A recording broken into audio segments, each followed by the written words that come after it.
আমরা যারা কোরআন পড়তে পারি না, আমরা যারা ছোট্টকালে মাদ্রাসায় পড়তে পারি না, আমাদের করণীয় কি? আমাদের কি করণীয়? আমরা তো কোরআন এখন চাইলেও শিখতে পারবো না, তাহলে আমরা কি আমল করব? আল্লাহর নবী বলেন, দুনিয়ার জমিনে যতদিন তুমি বেঁচে থাকবা কোরআন শেখার জন্য পিছনে লেগে যাও। হে মুমিন মুসলমান, তুমি মনে করিও না তোমার বয়স 60 হয়ে গেছে, 70 হয়ে গেছে, তুমি কোরআন পড়তে পারবা না। না না না, যদি তুমি কোরআন শেখার জন্য লেগে যাও, কোরআন শেখার চেষ্টা করো, আমার মালিক তোমার জন্য সহজ করে দিবে। ইয়াহইয়া উলুমউদ্দিন অনেক বড় কিতাব। এই কিতাবটা হলো ইমাম গাজালি রহমতুল্লাহি আলাইহির কিতাব। এই কিতাবের মধ্যে লেখেন বৃদ্ধ অবস্থায়ও কোরআনের খেদমত কিভাবে করা যায়। ইমাম গাজালি তিনার অনেক বড় কিতাব ইয়াহইয়া উলুমউদ্দিন। এই ঘটনা উয়ুনুল হিকায়াত ইবনে জাওজি রহমতুল্লাহি আলাইহি তিনার কিতাবের মধ্যে লেখেন। উয়ুনুল হিকায়াত অনেক বড় কিতাব, ইবনুল জাওজি রহমতুল্লাহ আলাইহি তিনার কিতাবের মধ্যে রচনা করেন এই ওয়াকিয়া। ইমাম গাজালি রহমতুল্লাহি আলাইহি কত বড় ইমাম, ওই জামানায় যুগ স্রষ্টা ইমাম ছিলেন। বলে দুনিয়ার সব মানুষ, তাদের এলাকার যত মানুষ আছে সবাই তিনার কাছে কোরআন শেখার জন্য যাইত। সব মানুষ তিনার কাছে বিভিন্ন আমল শিখত। সব মানুষ তিনার থেকে আমল শিখে শিখে পরকালের দিকে তারা সফলতা অর্জন করত। ইমাম গাজালি এক রাতের বেলা ঘুমায়া গেলেন। রাতের ঘুমের ঘরে তিনি স্বপ্নে দেখেন আল্লাহ তাআলা তিনাকে স্বপ্নে বলেন, ও ইমামে গাজালি, আর ঘুমায়া থাইকো না, ঘুম থেকে জাগ্রত হয়ে যাও। ইমাম গাজালিকে আল্লাহ তাআলা স্বপ্ন যোগে জানায় দিলেন, ও ইমামে গাজালি, আর ঘুমায়া থাইকো না, যাও যাও, ওই যে রহমতপুর এলাকায় আমার অনেক বড় একজন কুতুব মারা গেছে, আমার অনেক বড় ওলি মারা গেছে, যাও যাও, তার জানাজা পড়ানোর জন্য মানুষ নাই। ইমাম গাজালি ফজরের নামাজ পড়ে সাথে সাথে ঘর থেকে বের হয়ে গেলেন। দৌড়াইতে দৌড়াইতে বহু দূর চলে গেলেন, কিন্তু ওই এলাকার কোনো খবর পায় না। ইমাম গাজালি বহু দূর যাওয়ার পরে ওই এলাকা, যেই এলাকার নাম স্বপ্নে যুগে তিনি আল্লাহ তাআলার থেকে শুনছেন যে আল্লাহ তাআলার ওলি ওই জায়গায় মারা গেছে, ওই ওলির এলাকার নাম খুঁজে পায় না। এবার ইমাম গাজালি বহু দূরে যাইতে যাইতে এক কাঠুরিয়াকে পাইলেন জঙ্গলের মধ্যে। জঙ্গলে যাওয়ার পরে ইমাম গাজালি ওই কাঠুরিয়াকে বলে, ভাই, আমি তোমার কাছে একটা বিষয় জানতে চাই। কাঠুরিয়া বলে, ও আলেম, তুমি কি জানতে চাও আমাকে জানায়া দাও। ইমাম গাজালি বলে, ভাই, তোমার কাছে জানার বিষয় হলো এমন একজন ব্যক্তি যার নাম আব্দুর রহমান, রহমতপুর এলাকা, ওই এলাকার খবরটাকে তোমার কাছে আসেনি। এই কাঠুরিয়া বলে, না না, এমন এলাকার নাম তো শুনি না, তুমি আরো সামনে যাও, গিয়ে দেখবা হয়তো বা এমন কোন এলাকা থাকতেও পারে। ইমাম গাজালি রহমতুল্লাহি আলাইহি বহু দূরে যাওয়ার পর একজন অচেনা মানুষকে পাইলেন, জেরুনো সেরুনো। ও ভাই, এমন এলাকার নাম ওই রহমতপুর এলাকা, ওই এলাকার মধ্যে আব্দুর রহমান নামে কোনো বান্দার খবর জানোনি? ওই ব্যক্তি বলতেছে যে না, এমন এলাকার খবর তো আমরা পাই নাই। আপনি একটা কাজ করেন, ওই যে সামনে একটা বন দেখা যায়, জঙ্গল দেখা যায়, সেখানে গিয়ে আপনি খবর নেন, হতে পারে ওই এলাকার মধ্যে এমন মানুষ থাকবে। ইমাম গাজালি রাহিমাহুল্লাহু তাআলা দৌড়াইতে লাগলেন। দৌড়াইয়া যাইতে যাইতে বহু দূরে যাওয়ার পরে ওই এলাকার কাছে চলে গেলেন। যাওয়ার পরে কয়েকজন মানুষকে দেখলেন। ও ভাই, এই এলাকার মধ্যে এমন কোন মানুষ আছে যে গত রাত্রে মারা গেছে, নাম তার আব্দুর রহমান? বলে, হ্যাঁ হ্যাঁ, ওই ব্যক্তিটা গত রাত্রে মারা গেছে। বলে কোন বাড়ি? ওই যে সামনের বাড়িটা। ইমাম গাজালি এবার সামনে দৌড়ায় গেলেন। যাওয়ার পরে দেখে ওই বাড়ির উঠানের মধ্যে, আঙ্গিনার মধ্যে একটা খাটলির মধ্যে লাশ শোয়ানো, কিছু মানুষ সামনে এবং পিছনে বসে আছে। ইমাম গাজালি ডাক দিয়ে বলে, ভাই এই লাশটা কে? তার নাম কি? লোকেরা বলে, হুজুর এই ব্যক্তির নাম হলো আব্দুর রহমান, গত রাত্রেই দুনিয়ার জমিন থেকে বিদায় নিয়ে চলে গেছে। ওই উলুল হাকায়াতের মধ্যে ইমামে জাউজি ইবনুল জাউজি রাহমাতুল্লাহি আলাইহি বলেন, ইমাম গাজালি বলেন, আর দেরি করিও না, দেরি করিও না, জানাজার জন্য তৈয়ার হয়ে যাও। এবার লোকটা তাড়াতাড়ি করিয়া জানাজার ব্যবস্থা করে দিল, জানাজা পড়ানোর জন্য। সবাই দাঁড়া গেল, ইমাম গাজালি সবাইকে নিয়ে জানাজা পড়ায় ফেললেন। এবার সবাই মিলে ওই খাটিয়াটা নিয়া গোরস্থানের দিকে রওনা হয়ে গেছে। হে মুমিন, একবার চিন্তা করো, দিলটাকে বুঝাও। তোমার আমারও তো দুনিয়ার জমিনের মধ্যে এমন দিন আসবে, আমার সন্তান, আমার এলাকাবাসী, আমার আত্মীয় স্বজন সবাই মিলে তোমার আমার জানাজা পড়াইয়া এই খাটলিটা নিয়া গোরস্থানের দিকে রওনা হয়ে যাবে। একবার চিন্তা করিয়া দেখো, যখন আমার তোমার খাটিয়াটা সর্বশেষ যখন কাঁদিনিয়া জানাজার পরে রওনা হয়ে যাবে, সবার শেষে তোমার আমার সন্তানগুলো হাউমাউ করিয়া কান্নাকাটি শুরু করে দিবে। তোমার স্ত্রী কাঁদবে, তোমার মা মুখে আঁচল দিয়ে কান্নাকাটি করবে। আর সন্তান এবার বুঝে দুনিয়ার মায়া ছেড়ে, এবার বুঝে চিরদিন বানাইয়া আমাদেরকে ছাড়িয়া তুমি চলে যাইতেছ। এভাবে তোমার আমার এই জমিন থেকে একদিন সব কিছু ছেড়ে যাওয়া লাগবে। ইহা হাম সব মুসাফির হাই, কবর আখের ঠিকানা, कोई आगे रवाना है, कोई पीछे रवाना। अलाया सा किनल कसरिल मुअल्ला, सतुदफन अन करीबिन फित्तुराबी, लहू बलकुई युनादी कुल्ला यौमिन लिदूलिल मौती वबनूलिल खराबी। दुनिया में हो दुनिया का तलबगार नहीं हो, दुनिया में हो दुनिया का तलबगार नहीं हो, बाजार से गुजरूं खरीदार नहीं हो, बाजार से गुजरूं खरीदार नहीं हो। अल्लाहु আকবার বলেন।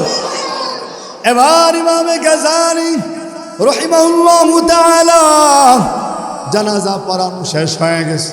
ওই আব্দুর রহমানের খাটিয়া নিয়া গোরস্থানের দিকে রওনা হয়ে গেছে। যাইতে যাইতে বহু দূরে যাওয়ার পরে ইমাম গাজালি রহমতুল্লাহি আলাই তিনার কবরে নেমে গেছে। কবরে নামিয়া তিনার বড় সন্তান কবরে নেমে গেছে। একটু পরেই ইমাম গাজালি তার লাশটা কোলে নিয়া ওই গুরুস্থানের মধ্যে শোয়া দিছে। গুরুস্থানের মধ্যে শোয়ানোর পরে নিয়ম হলো, এই যে মুখের মধ্যে একটা বান থাকে, মাথার মধ্যে একটা বাদ দিয়ে রাখে। ইমাম গাজালি ওই ব্যক্তির মাথার বাদটা খুলিয়া তার দিকে একটা নজর তাকায় দেখলেন, লোকটার চেহারাটা বড় সুন্দর, ওই চেহারাটার মধ্যে বড় হাস্যোজ্জ্বল।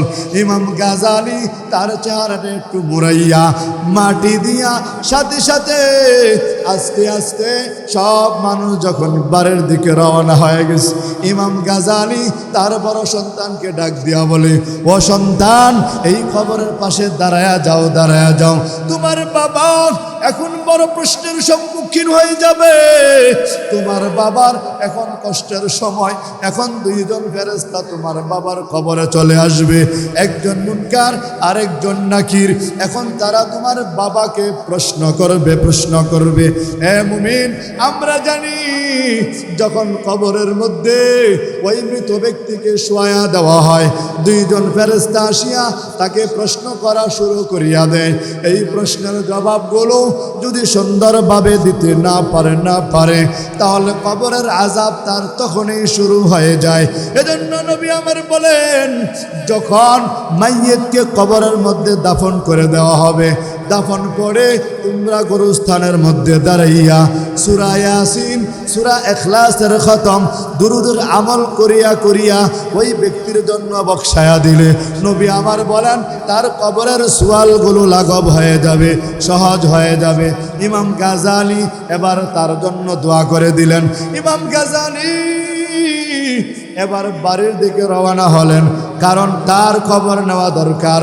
কোন আমলের কারণে ইমাম গাজালির এত বড় ফাজাইল, কোন আমলের কারণে ওই কাটুরিয়া ব্যক্তির এত বড় আমল, এত মর্যাদা আল্লাহ তাআলা স্বপ্ন যুগে দেখায়া দিলেন। আল্লাহর ওলি মারা গেছে। এবার ইমাম গাজালি ওই ব্যক্তির স্ত্রীর কাছে আসলো, আসিয়া পর্দার অন্তরাল থেকে জিজ্ঞাসা করিয়া বলে, ও বোন, তোমার কাছে জানার বিষয় তুমি আমাকে জানায়া দাও। তোমার স্বামী এমন কি আমল করতো যেই আমলের কারণে আল্লাহ তাআলা আমাকে স্বপ্নে যোগে তোমার স্বামীর এই জানাজার কথা জানায়া দিলেন। এই কাটুরিয়ার স্ত্রী বলে, ও হুজুর, ও আলেম, শুনিয়ালও না না, আমার স্বামীর তেমন কোনো আমল ছিল না। আমার স্বামী কাঠুরিয়া ছিল, সারাদিন মাঠের মধ্যে জঙ্গলের মধ্যে গিয়া কাঠ কাটতো, সকালবেলা বনের মধ্যে যাইতো, সন্ধ্যাবেলা ফিরে আসতো। তেমন কোনো আমল ছিল না, তবে তার একটা আমলের কথা আমি তোমাকে জানাইতে পারি। এবার কাঠুরিয়ার স্ত্রী বলে, ও আলেম শুনো, আমার স্বামী যখন ফজরের আজান হইয়া যাইত, ফজরের আজানের সাথে সাথে আমার স্বামী ঘুম থেকে উঠিয়া যায় নামাজটা বিছাইয়া ওযু করিয়া নামাজটা পড়তো। নামাজ পড়ার পরে আমার স্বামী ছিল উম্মি মানুষ, মূর্খ মানুষ, তেমন কোনো সূরা কালাম জানতো না। এই যে আমার ঘরের তাকের মধ্যে একটা কোরআন আছে, এই কোরআনটা রেহেলের মধ্যে নিয়া আমার স্বামী এই যায় নামাজের মধ্যে বসিয়া এই কোরআনটা মেলিয়া আমার স্বামী চোখের পানিগুলো সেরে সেরে এই হাতের আঙ্গুলগুলো কোরআনের পৃষ্ঠার মধ্যে বারবার ঘোরায় আর বলে, ও আল্লাহ, এটা আপনার কালাম, এটা আপনার কোরআন, কিন্তু আমার মা বাবা আমাকে কোরআন শিখায় নাই, আমি কোরআন কোনোদিন পড়তে পারি নাই, আমি জানি না এই কোরআনের মধ্যে আপনি কি বলেছেন গো আল্লাহ। এই কথা বলে বলে আমার স্বামী কোরআনের মধ্যে চোখের পানিগুলো টপ টপ করিয়া সারিয়া দেয়। আজও পর্যন্ত ওই কোরআনের মধ্যে আমার স্বামীর চোখের পানির দাগ লেগে আছে। আমার স্বামী কোরআনটাকে সর্বশেষ বুকে নিয়া এভাবে বারবার চুমু খায়ার আদর করে। তারপরে অনেকক্ষণ আদর করার পরে আমার স্বামী এই কোরআনটাকে রেহেলের মধ্যে রাখিয়া ওই তাকের মধ্যে রেখে আমার স্বামী আবার জঙ্গলের দিকে চলে যায়। আতিনা ফি দারে উকবানা হাসান, আতিনা ফি দারে দুনিয়ানা হাসান, ইয়া দিয়াতাল মুস্তাগীসিন ইহদিনা লাফতিখারা বিল উলুমি ওয়াল গিনা। বুঝা গেল, যারা দুনিয়ার মধ্যে কোরআনের আশিক হয়, কোরআনের প্রেমিক হয়, তারা শত কষ্ট হলো, শত ব্যস্ততা থাকলো, শত জায়জামেরা থাকলো, আল্লাহর কোরআনের প্রেমিক হয়ে কোরআনের জন্য পাগল থাকে। কথা বলেন ঠিক কিনা? হে মুমিন মুসলমান, এই ঘটনা থেকে বুঝতে পারলাম কোরআনের আশিক যদি হওয়া যায় তাহলে আল্লাহ তাআলা কুদরতিভাবেই তোমাকে কোরআনের প্রেমিক বানায় নিবে। আল্লাহ তাআলা তোমাকে দুনিয়ার জমিনেই ওলি হওয়ার ঘোষণা দিয়ে দিবে। ইমাম গাজালি রহমতুল্লাহ আলাইহি বলেন, ও বোন, আর তোমার বলতে হবে না, আর তোমার জানাইতে হবে না তোমার স্বামীর এত মর্যাদা, এত দারাজাত কেন? কারণ একটাই কারণ, তোমার স্বামী ছিল কোরআনের আশিক, এই নবীর সুন্নতের আশিক, আল্লাহর কোরআনের পাগল ছিল, যার কারণে আল্লাহ তাআলা দুনিয়ার জমিনেই তোমার স্বামীকে ওলি বলে ঘোষণা দিয়েছে। সুবহানাল্লাহ। তাহলে আমাদের সন্তানদেরকে মাদ্রাসায় পড়ানো দরকার আছে না নাই? এ মুমিন মুসলমান, এ নারায়ণগঞ্জের মুসলমান, যারা মাইকের আওয়াজ শোনো, স্পষ্ট পায়গাম শোনো, দুনিয়ার জমিন থেকে যখন মারা যাইবা তোমার সাথে কোনো আমল যাবে না, তোমার সাথে কোনো বাড়ি গাড়ি কিছুই যাবে না। আল্লাহর নবী স্পষ্ট ঘোষণা করে জানাই দেন, ইদা মাতাল ইনসানু ইনকাতা আমালুহু ইল্লা মিন সালাস, ইদা মাতাল ইনসান ইনকাতা আমালুহু ইল্লা মিন সালাস, সাদকাতিন জারিয়াতিন, ইলমুন ইনতাফাউ বিহি, 3 নম্বরে ওয়ালাদুন সালিহুন ইয়াদউ লাহু। নবী আমার বলেন, দুনিয়ার জমিনের মধ্যে তুমি যদি এই 3টা কাজ করে যাও, তাহলে তুমি মারা যাওয়ার পরেও তোমার আমলনামায় আমার আল্লাহ সওয়াব কিয়ামত পর্যন্ত পৌঁছাইতে থাকবেন। 1 নম্বর হলো সদকায়ে জারিয়া রেখে যাওয়া। এই গুলশানারা মাদ্রাসার পিছনে যারাই যেইভাবে সদকায়ে জারিয়া করছে, যারাই যেইভাবে সহযোগিতা করেছে, কিয়ামত পর্যন্ত তাদের আমলনামায় আমার মালিক সওয়াব দিতেই থাকবে।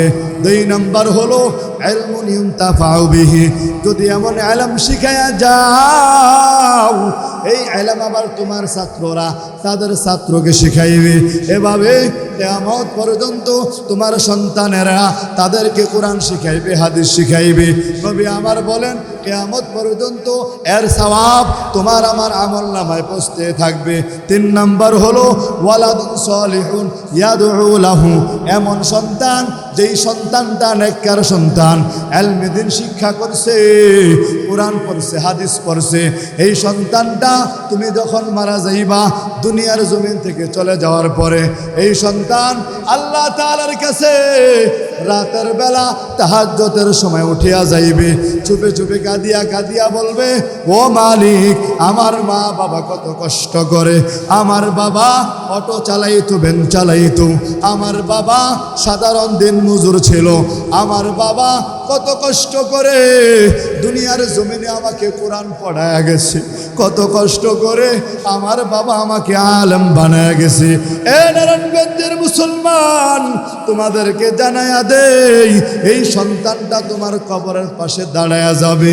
যখন তোমার কবরের পাশে যাবে, আল্লাহর নবীর ঘোষণা, কোন আলেম সন্তান মা বাবার কবরের পাশে দাঁড়ায়া যখন একবার বলে, রব্বির হামহুমা কামা রব্বায়ানি সগীরা, এই দোয়া যখন পড়বে, আল্লাহ ও মালিক, আমার মা বাবাকে ওইভাবে তুমি কবর করে লালন পালন করো, যেইভাবে আমার মা বাবা আমাকে ছোট্টকালে আমি শীতের রাত্রে কত কষ্ট পাইতাম, আমার মা আমাকে শত কষ্ট করে লালন পালন করছে। আমি এক পাশে বিছানা পেশায় ফেললে, পেশাব করে ফেললে, আমার মা অন্য পাশে নিয়ে আমাকে ঘুমাইতো। আমার মা আমার বাবা শত কষ্ট করে করে এই দুনিয়ার জমিনে বড় করে গেছে, ওইভাবে আমার মা বাবাকেও তুমি কবর করে লালন পালন করিয়া লও। নবী আমার বলেন, ওই মা বাবার কবরের আযাব নিম্নে 40 দিন পর্যন্ত মাফ হয়ে যায়। জোরে জোরে বলেন সুবহানাল্লাহ। এ মুমিন মুসলমান, সন্তান আলেম হলে কি লাভ, সন্তান হাফেজে কোরআন হলে কি লাভ? আল্লাহর নবী বলেন, ইকরা ওয়ারতাকি ওয়ারাত্তিল কামা কুনতা তুরাত্তিলু ফিদ দুনিয়া। হাফেজে কোরআন যখন হাসরের ময়দানে দাঁড়ায়া যাবে, আল্লাহর তাআলার কাছে আবেদন করবে, আল্লাহ, দুনিয়ার জমিনে আমি হাফেজ হইতে গিয়ে, আমি আলেম হইতে গিয়ে আমার মা বাবা আমার জন্য কষ্ট করছে। ও মালিক, আমি আজকে একা জান্নাতে যাব না, আমার মা বাবা কোথায়, আমার জনম দরদি মা কোথায়, বাবা কোথায়? আল্লাহ তাআলা বলবে, ফেরেশতা যা তার মা বাবাকে খবর নিয়ে আয়, তার মা বাবা কোথায় আছে খবর লও। এবার ফেরেশতারা গিয়া দেখবে মা বাবা জাহান্নামের আগুনে পুরে পুরে আঙ্গার হয়ে গেছে। এবার আল্লাহ তাআলা বলবে, তাদেরকে নিয়ে আসো। এবার মালিক ঘোষণা করে জানাই দিবে, ও আল্লাহ বান্দা, তোমরা কুন ফায়াকুন, কুন ফায়াকুন, তোমরা আগের মতো হয়ে যাও। আল্লাহ তাআলার ওয়ার্ডার সাথে সাথে মা বাবা আগের মতো সুন্দর হয়ে যাবে। এবার হাফেজে কোরআন বলবে, ও মালিক, না না না, শুধু আমার মা বাবাকে মাফ করলে হবে না। আমি দুনিয়ার জমিনে শুনেছি আপনার নবী বলেছে, দুনিয়ার জমিনে হাফেজ সন্তান নিম্নে একজন নয়, দুইজন নয়, 10 জন ব্যক্তিকে, 10 জন জাহান্নামীকে সুপারিশ করে করে জান্নাতে নিতে পারবে। আজকে আমি একা জান্নাতে যাব না, ওই 10 জন মানুষ আমি তাদেরকে নিয়ে জান্নাতে যাব। সুবহানাল্লাহ বলেন। তাহলে 10 জন মানুষ কারা, কোন 10 জনকে জান্নাতে নিয়ে যাবে, এটাও তো জানার দরকার আছে। নারায়ণগঞ্জের মুসলমান, একবার শোনো, কথাটা খুব লক্ষ্য করে বুঝো। হাফেজে কোরআন হাসরের ময়দানে কাকে জান্নাতে নিয়ে যাবে? তোমাকে আমাকে নেবে না কাকে নেবে?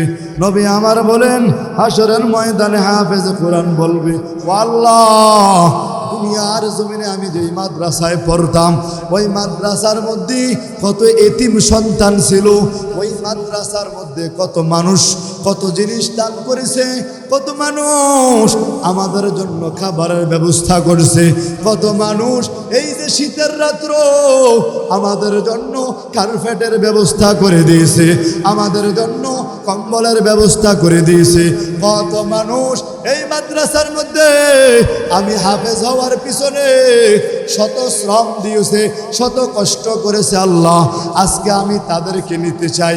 এবার হাফেজে কোরআন খুঁজে খুঁজে ওই সমস্ত লোকগুলোকে বাইর করবে।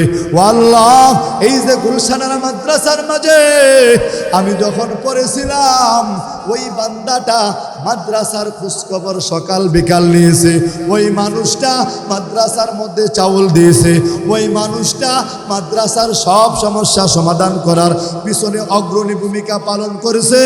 আল্লাহ, এই মানুষটাকে আমি চাই। এভাবে একজন নয়, 10 জন মানুষকে টেনে টেনে হাসরের ময়দানে হাফেজে কোরআন জান্নাতের মধ্যে নিয়ে যাবে। সুবহানাল্লাহ বলেন। এজন্য আমাদের মাদ্রাসার মধ্যে ছাত্র দিয়ে দান দক্ষিণা করে মাদ্রাসার সাথে সম্পর্ক রাখার দরকার আছে না নাই? সবাই বলেন, দরকার আছে না নাই? কারণ হাফেজ কোরআন তো কাল কিয়ামতের দিবসে একা জান্নাতে যাবে না। এমন না যে হাফেজ কোরআন বলবে আমি একা হাফেজ হয়েছি, আমি একা যাব না। হাফেজ কোরআন হাদিসের মধ্যে আসছে, হাফেজ কোরআন সেদিন শুধুমাত্র যারা হাফেজ হওয়ার পিছনে, কোরআন শিখার পিছনে, হাদিস শিখার পিছনে যারা হাফেজ কোরআনের সহযোগিতা করেছে, যারা আলেমদেরকে সহযোগিতা করেছে, তাদের জন্য অবশ্যই অবশ্যই সুপারিশ করবেই করবে। আর কোরআনের ব্যাপারে আল্লাহর নবীর ঘোষণা হলো, আল কুরআন শাফিউন মুশাফফাউন ওয়া হামিলুন মুসাদ্দাকুন হাদা আলা মামাহু। যেই ব্যক্তি কোরআনকে সামনে রাখবে, হাফেজকে সামনে রাখবে, কদম ইলাল জান্নাহ, তাকে টেনে টেনে জান্নাতে নিয়ে যাবে। ওমান জাআলাহু খালফাহু, আর যেই ব্যক্তি কোরআনকে পিছনে রাখবে, সাকাহু ইলান নার, ওই ব্যক্তি কাল কিয়ামতের দিবসে তাকে জাহান্নামে নিয়ে যাওয়া হবে। অতএব আমার শেষ আবেদন হলো, আমরা কোরআনের সাথে আছি, হাদিসের সাথে থাকবো, এই মাদ্রাসার দান দক্ষিণা করব, আলেমদের সহযোগিতা করব, সন্তান দেব, পরামর্শ দেব, এবং পরকালে যদি নাজাত পেতে চাই, পরকালে যদি রবের জান্নাত পেতে চাই, তাহলে দুনিয়ার জমিনে একজন হাফেজে কোরআন সন্তান রেখে যেতে হবে। ঠিক কিনা বলেন?